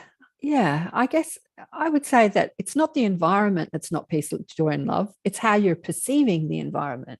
It's your perception. So it's your belief. So, right. What you said about the more you do this, the more conscious you are of when you're not feeling okay. Yeah. Right. Like the more you do this, the more empathic you become, the more sensitive you become. So you're sensitive to the vibration of the thoughts or the belief that you have, which is meeting life and saying, this is not okay. Or, you're meeting life with your perceptual experience, which is based in belief. So what people do when they have a spiritual awakening and start to meditate is they do expand their sensitivity, and then they suffer over their sensitivity because now they're feeling everything. Whereas before they were kind of numb. They're in this place of flight, fight, fright, autonomic immune nervous system all the time, but feeling like that was the default setting and not feeling it, like not even noticing that they're stressed. You say you're stressed. It's like, no, I'm not. And then they're screaming at everybody. It's like, you're stressed. No, I'm not. Screaming at everybody, stressed. No, it's their new normal. Yeah. Threshold of normality, perceived normality, where they might not go up much higher than that, and they're just there all the time. But you're exactly right. You're exactly right. So we become more sensitive to how we feel, and now we have to manage our moods. I suppose. Like now we have to learn to moderate our frequency. So this breathing. So when we hit a negative belief or thought or a stress or anxiety, then you've got this tool that you're teaching us, this tool, this to meet our beliefs. And yeah, and then we start to be able to meet any part of life with love and understanding instead of freaking out. Yeah, yeah, receiving it all as divinity, because it's not that we want to create a state of numbness where we don't feel anything. We want to feel everything for what it truly is, but only that. Like if a little trigger happens and we have all this somatic trauma built up inside of us, then every little trigger is going to awaken every trigger of all our somatic trauma. And that's why, like, the fourth breathing exercise is called the stir breathing. And every time we have a trauma, we have a somatic trauma imprint in our myofascia body.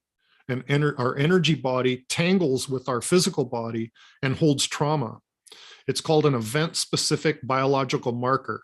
So we get a biological marker from a specific event, and it stays in our body. And I came up with the practice of STIR, somatic trauma imprint release, for my son's surgical sites, because, they guard them. You don't want somebody pulling your tubes out or messing with your stitches, or you got a tube hanging out of your, with a vacuum or suction ball on it. And it's just very triggering.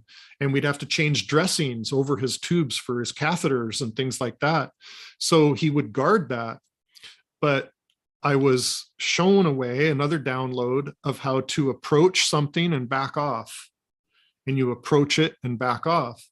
The autonomic consciousness gets triggered, but there's no bad result. So over time, it diffuses the emotional response from that somatic trauma imprint. And we can use the breathing, the coherence breathing that I showed you by finding your pulse, because when we breathe out, we're triggering the parasympathetic. So when I do body work on people and I find myofascial knots where people are holding somatic trauma and it's being body armored from new consciousness, like it's an emotional snapshot. If you were traumatized when you were 7, then you have an emotional Polaroid from the consciousness that took the picture pinned in your body somewhere. Okay. And so when we find those spots and we're exhaling, we touch them gently, and it creates a sympathetic trigger in fight or flight because you're touching that wound, right? It's an emotional trauma in your body, but you're exhaling a parasympathetic response overlaid over the top. So what I found is that when I'm working on the surgical spots of my son and now other people, that I can trigger the sympathetic body response, but it's got a parasympathetic exhale overlaying a sympathetic pattern over the top. That stored trauma is immediately released, and it can even be hallucinated as a lucid dream and be out of the person forever. It's just like Chinese acupuncture, where they burn the bamboo and the people will hallucinate the trauma. They didn't even remember it, but it's in there. It's that emotional snapshot.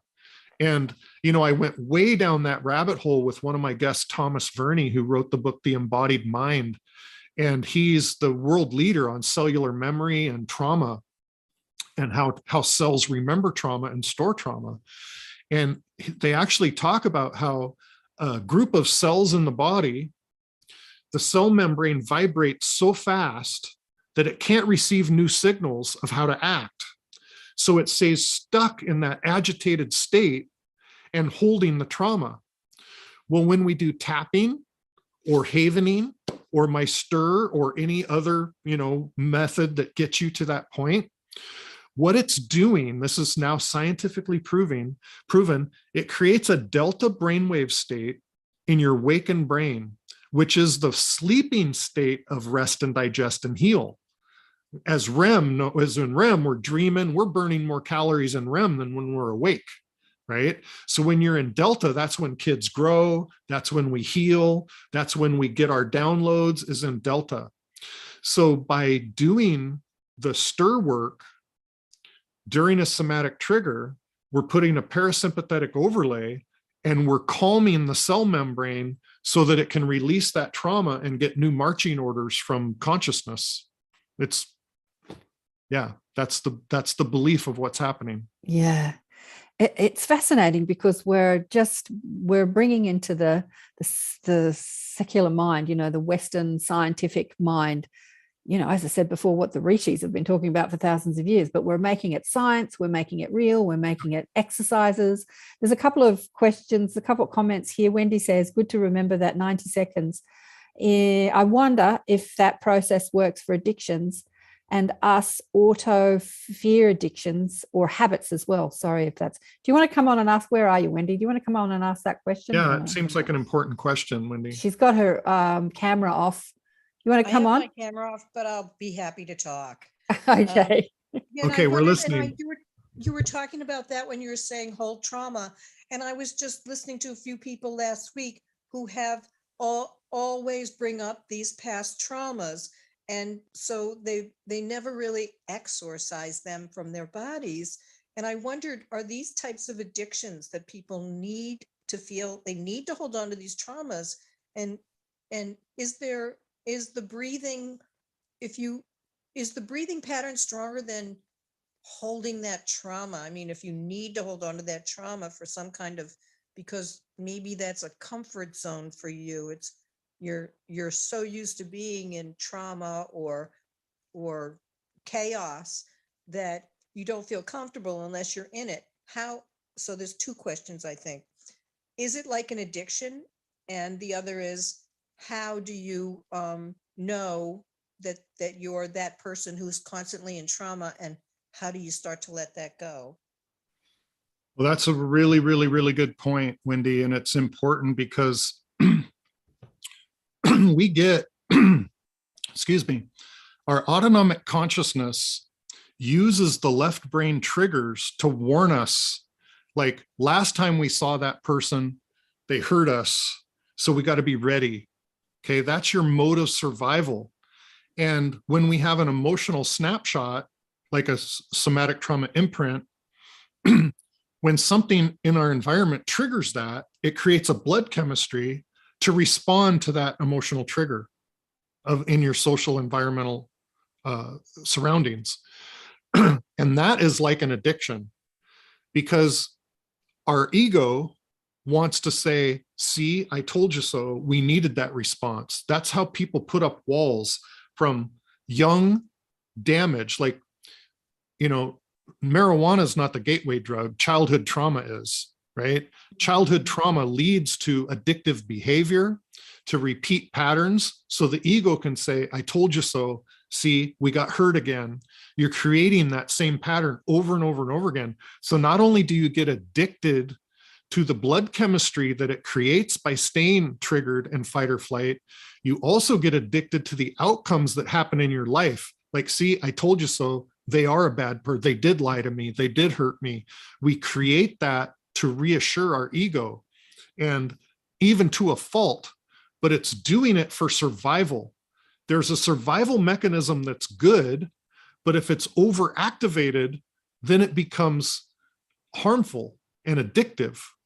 So I believe, and what I've seen, is that nobody is innately addicted to being triggered.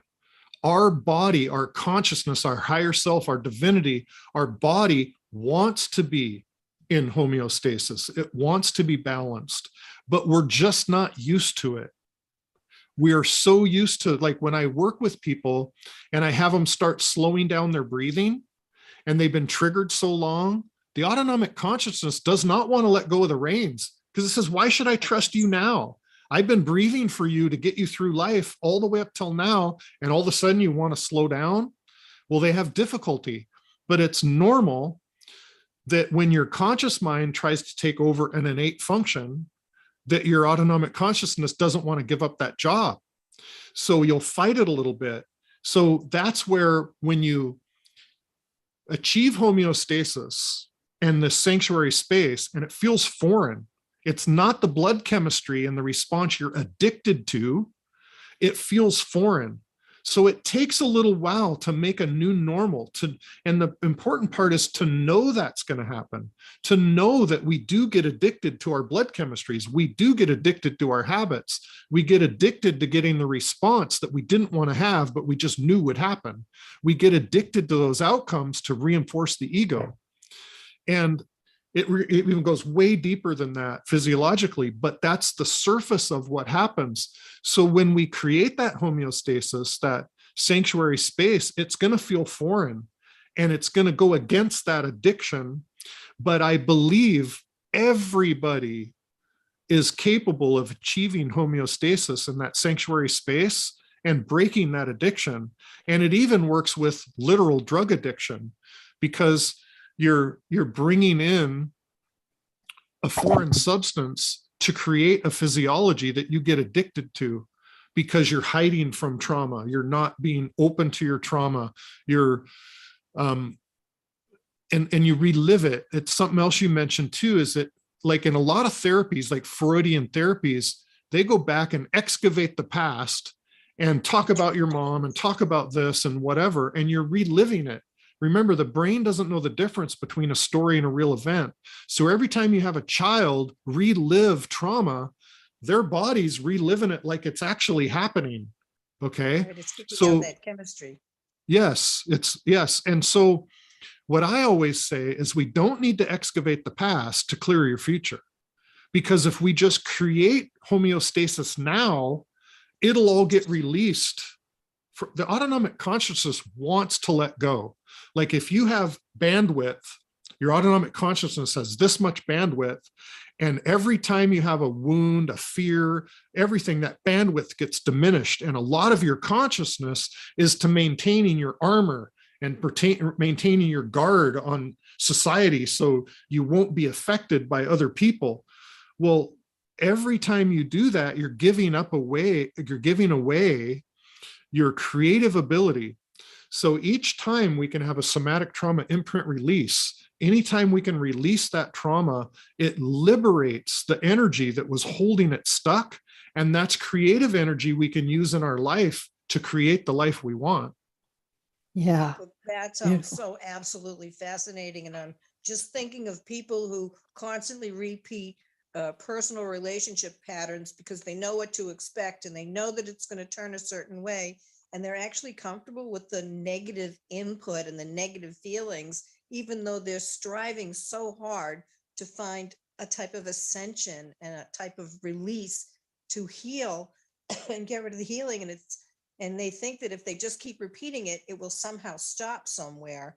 But I think that what you're talking about is maybe taking stock of the past and knowing this is what you've done, but trying to just let go of those thoughts and move yourself into a more positive framework in the future.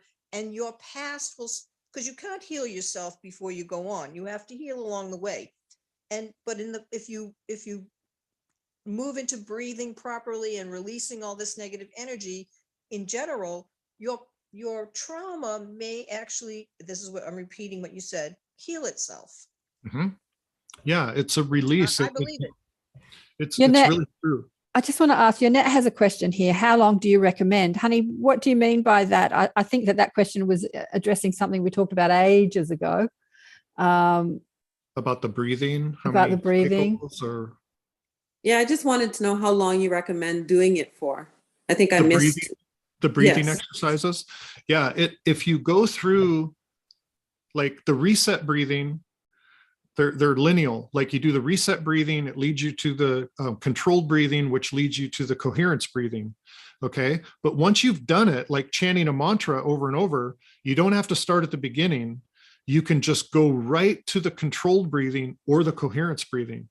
So when we progress, when we practice and it becomes part of us, that neuroplasticity takes place and we're able to take a breath and slow ourselves down. And if we can find our pulse and feel it speed up and slow down with our breath, inhale and exhale, then we can omit the first two breathing exercises.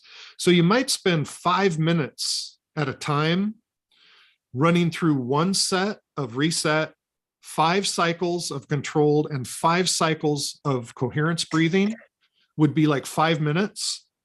But as you do it more and more, it'll take less time to go through it, and you can shed the reset. You can even go straight to the coherence breathing, do the controlled and then the coherence, and it'll take less time, but you'll create a sanctuary space of blood chemistry and physiological state that'll last longer. That bubble will extend longer. So I always say, if you can do it for 3 minutes, 10 times a day, and then maybe grow on that sanctuary space, like be aware that you're creating sanctuary space in 3 minutes, and you get up and you're going to do another one an hour later. Say you're going to do one every hour while you're awake. You try to carry that sanctuary space as long during that hour as you can till you do the next one. So it really only takes about 3 minutes at a time. And I have lots of people I work with that can't do it 10 times. They can't breathe in for 5 seconds. They need to plug one nostril and breathe in for 2 seconds and then exhale for 3. It's like wherever you need to start. You know, if you're really, really autonomically tight, you have a lot of autonomic tension, you might have to go through all of them multiple times for a week or more. But I've literally had people like this one young lady who has never felt her heartbeat. Only doctors and nurses with a stethoscope has ever felt her heartbeat. She's tiny and she's really wound tight, and she has a lot of autonomic tension from medical things that happened in her life. And I told her about the reset, the controlled, and the coherence breathing. And that's when she told me, I've never been able to feel it. And I said, just imagine if you can. Just imagine if you could, what would it feel like? And when she did the reset breathing and then the controlled breathing for 5 cycles, she reached up and immediately found her pulse in the very first try. And they'd never done it her whole life. They were in tears. Her mom and I were in tears that in one session, like 15 minutes of a session, she was able to find her own pulse and then monitored that it was speeding up and slowing down. So she had the immediate buy-in that she was creating homeostasis in her body with her intention. So she was relaxing her muscles enough, the surface muscles, for her to be able to penetrate that hard wall of muscle to feel the blood pulse. Okay, there's a couple of questions here. Diane says, how do we find those spots in our body that are holding trauma if we don't remember them? And Paul's got a question on YouTube. Hey, Jeff and Karen, have you noticed any difference in your work, Jeff, between left-handed people and right-handed people? 2 great questions, a few more questions to go. Which one do you want to go first? Well, the left hand, right hand is real interesting. I have not noticed any distinct correlation between right-handed. I think people that are right-handed can sometimes be more left brain dominant, and people that are left-handed can be more creative. There's correlation there. But I think everybody has the ability to suffer. Yes. And we have the ability to ease that suffering ourselves. Yeah. Yeah. And what was the other question? Diane says, how do we find those spots in our body that are holding trauma if we don't remember the trauma? Right. Well, there's 2 triangles. You have myofascial spots. Like if you find your collarbone and go out to your shoulder, there'll be a little dip in there. And if you raise your arm up and kind of run your fingers down along your collarbone, and in this, it's in your upper pec muscle, not down in the breast, but in the upper pec, there'll be a sensitive spot. There'll be a spot that's like a knot, and you won't notice it until you push on it. And then you'll be, wow, that's kind of charged. Okay, I can find one right here on me. Okay, so what you can do is you can just find it and lightly touch it. And when you breathe in, I have people imagine themselves in an image with their perfect health, where they're riding a horse or they're running to give me a hug, or they're, visualize something that represents your future self free of these triggers and free of the trauma. And then when you exhale anything that's not it. So I have people breathe in, and once they establish that coherent breathing, where they're breathing in for 5 heartbeats and breathing out for 6, and they can really feel it slowing down, I'll find that spot, and you can do it on yourself and start pressing on it gently. Just say hello. Just don't it's not a massage. It's like a pressure point, and you just find it and you slowly put pressure on it on 4, 5, and 6. And that creates a sympathetic trigger, but you're breathing a parasympathetic overlay over the top. So you're changing the emotional charge, and it can immediately release the trauma. But it might take a few sessions, and it's something that I'm starting to teach and certify. It's a brand new practice that's being endorsed by Bruce Lipton and Thomas Verney and Bruce Cryer and, all these international hotshots right now, because it is something that happens innately, and we can remove it from ourselves. So when we feel shame, guilt, angst, embarrassment, we literally change our posture. It's like the opposite of power posing. All through nature, people power pose and it sends endorphins and adrenaline, but when we feel shame and angst, we go like this, and then these muscles get tight. And then these muscles try to overcorrect, and we get knots in our neck and headaches, and we go to a massage therapist and pay $150 an hour to massage all this, but it just comes right back because this is pulling it down. So what we do is we practice releasing that posture, taking a stance in a safe place. It's very vulnerable to feel that. So these are the spots that get loaded up when your heart has angst. So now there's a triangle from these 2 spots down to your heart chakra, and then from your heart chakra down to inside your hip bone. So just about a third of the way between your hip bone and your pubic bone, your root chakra, there will be an intersection. Just like here, think about every vein and artery and muscle attachment, tendon, everything that happens from here to your shoulder and from your shoulder down. This is an epicenter. This is a super highway of everything going through. Okay. We have the same thing down in our hips between our hip bone and our root chakra. There's an intersection of the veins, the arteries, the tendons, muscles go through there.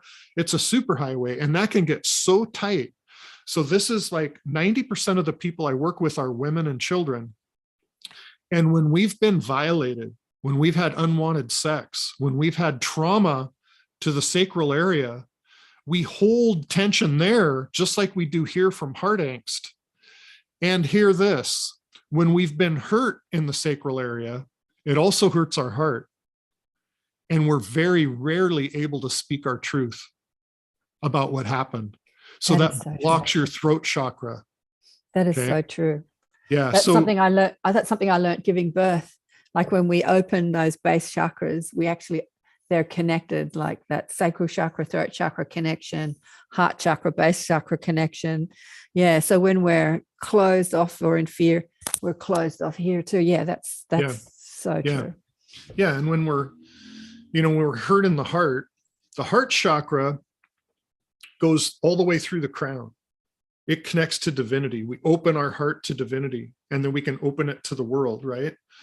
Okay, so if your heart chakra is blocked and your throat chakra is blocked, you're never going to reach your potential, right? You're never going to connect. And because the heart's connected to the root chakra, you also feel not embodied. You're also you're not here. Like people say, right. I'm beside myself, like you're literally outside your body. And that's when you don't have that sensitivity to what's going on in your body. Getting back to Diane's question, how do we know if we've got stored trauma in the body if we don't remember the trauma?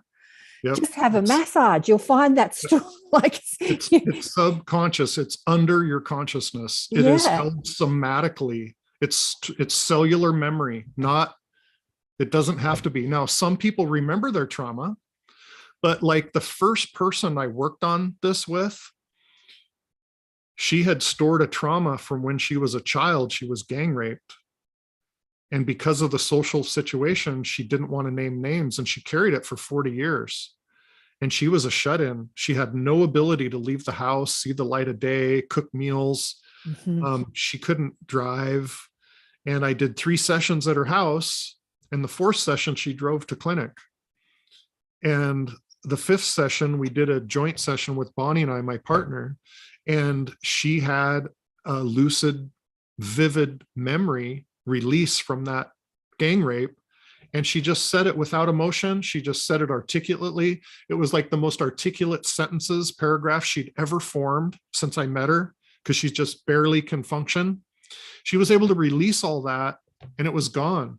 I mean, she literally hadn't had sex in 15 years with her husband. Wow.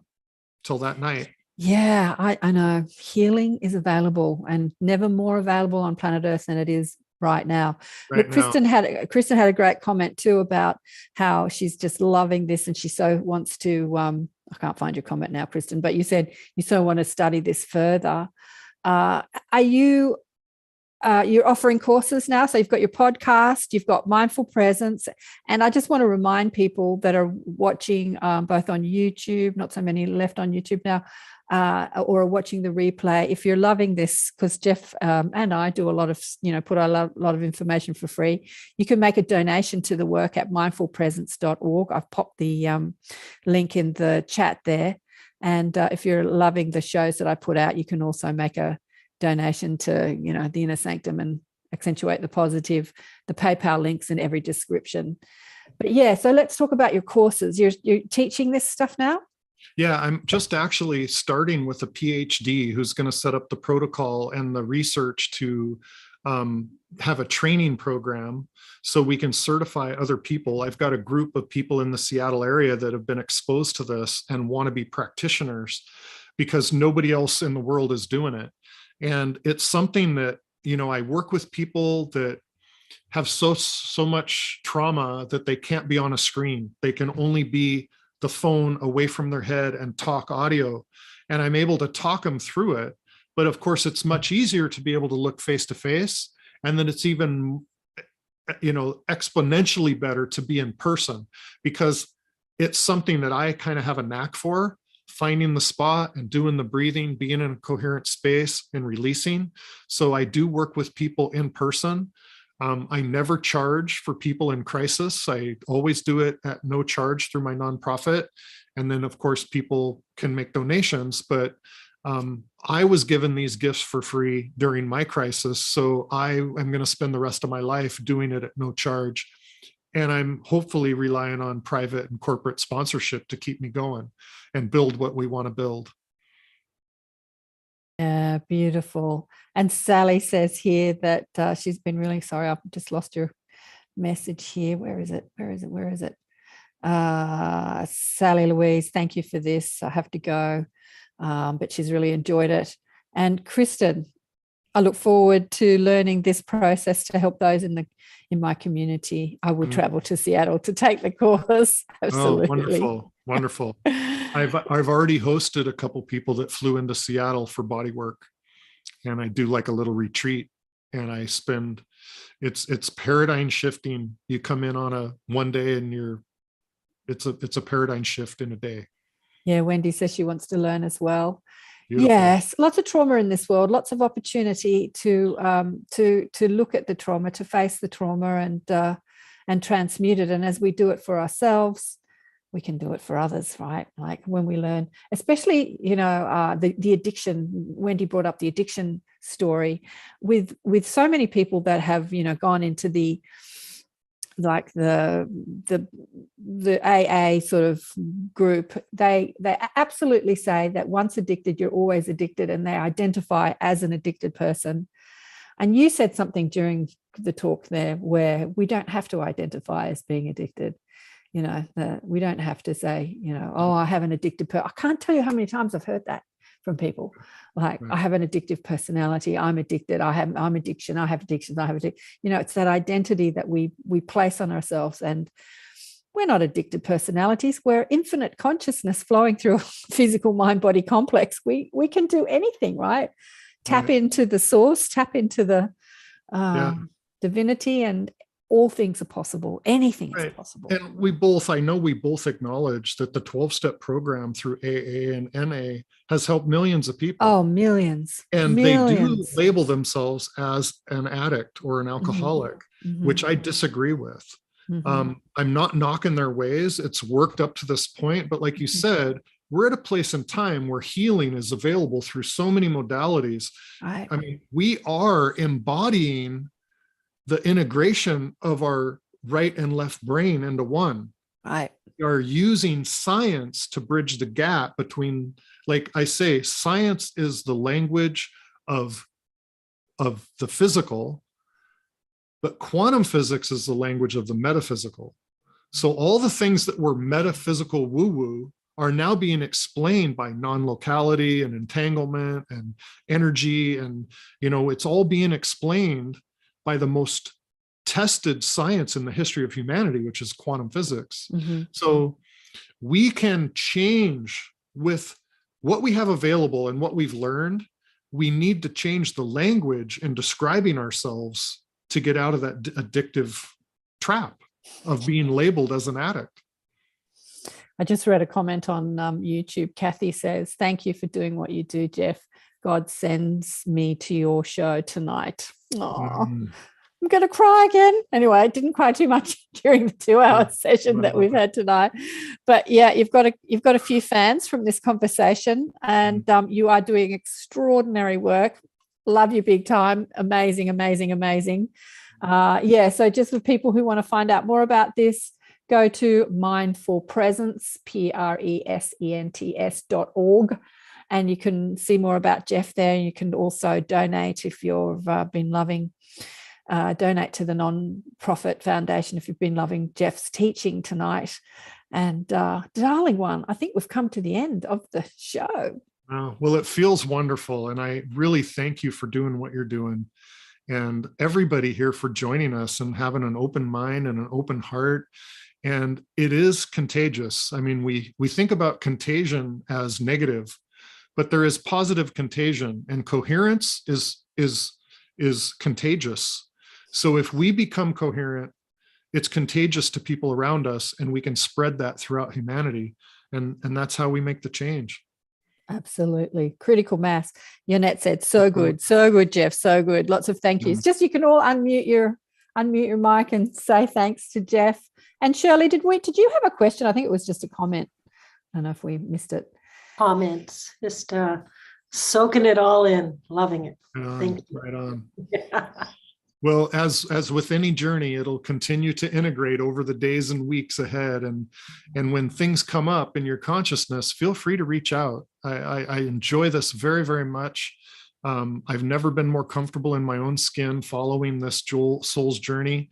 I'm finally who I'm meant to be, I feel like, and I love doing it. And it's every comment is reward paid in full. Yeah. Thank you so much. You're such a brilliant teacher, and you're teaching in a way that we can bring this information, like you're bringing it into pediatric, into hospitals, and that's why I connected you to Scarlett, because she's bringing this same conversation and science and techniques into schools, and we're just, to bring it into the mainstream. And that's what I love about your work. You're talking, like I say, you're explaining what the rishis have been talking about for thousands of years in a way that the secular Western mind, the scientific mind that sort of likes to judge and criticize and say, oh, that woo-woo crap, you can like bring the conversation where it doesn't sound like such woo-woo crap anymore. And that's really important, especially to the Western mind. That's kind of, Thank you. And just coalescing, that's all we can do, is be in that center and coalesce. So thank you, everybody. My heart and love goes out to you all, and we're a coherent total, greater than the sum of our parts. We're entangled forever. Thank you so much, Jeff. Very illuminating. And I love the fact that you don't, everyone says you have to really dig into your trauma and then heal it. And I just don't feel that way. I feel that somehow what you said, you have to go on, and maybe breathing is such an essential way to do it. Well, I'm glad yes, and I'm glad that resonates with your truth meter, your heart, and your connection to the soul. So that's how we know truth. Yeah. And I just want to shout out to the people that have been watching live on YouTube. Paul, great stuff, he says. Thank you both very much. I appreciate that so much.